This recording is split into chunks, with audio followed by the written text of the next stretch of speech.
Kama ni mara yako ya kwanza unatembelea chaneli yetu ya Top 5 Media, tunakuomba ubonyeze neno subscribe, kisha kwa chini itatokea alama ya kengele. Tunakuomba ubonyeze kengele hiyo ili uwe wa kwanza kupokea taarifa katika chaneli yetu. Asante.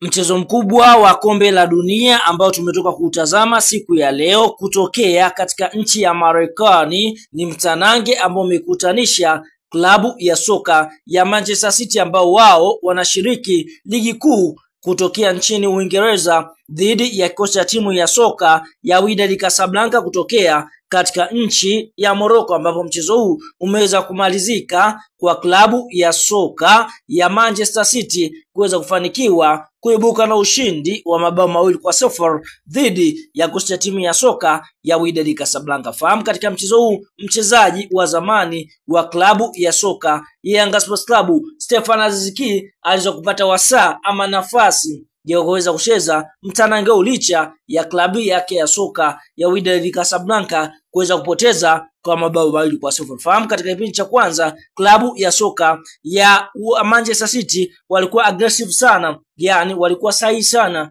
dhidi ya kocha ya timu ya soka ya Wydad Casablanca, ambapo tunashuhudia katika dakika ya pili tu kupitia kwa mchezaji anayefahamika kwa jina la Phil Foden aliweza kuiandikia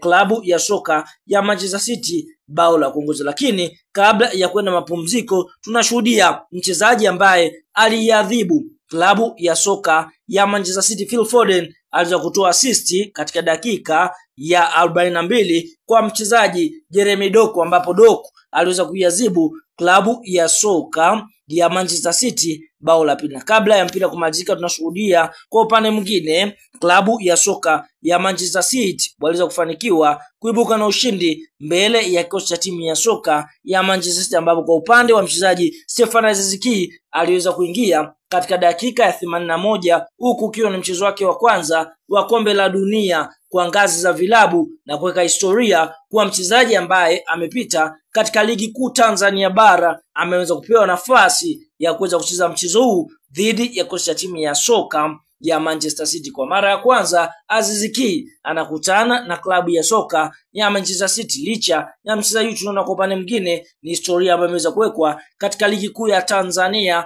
ambapo tunashuhudia kwa kipindi cha msimu ya karibuni Stefan Aziz Ki amekuwa ni mchezaji wa kwanza kuweza kucheza dhidi ya kocha timu ya soka ya Manchester City, ambao sisi tunafahamu Manchester City ni wababe kutokea katika ligi kuu ya Uingereza ama England. Nini maoni mtazamo kwa mchezo huu ambao Stefan Aziz Ki ameweza kucheza mchezo wake wa kwanza huku Selemani Mwalimu akalia benchi? Toa maoni katika comment na sisi tutakuja kuyasoma.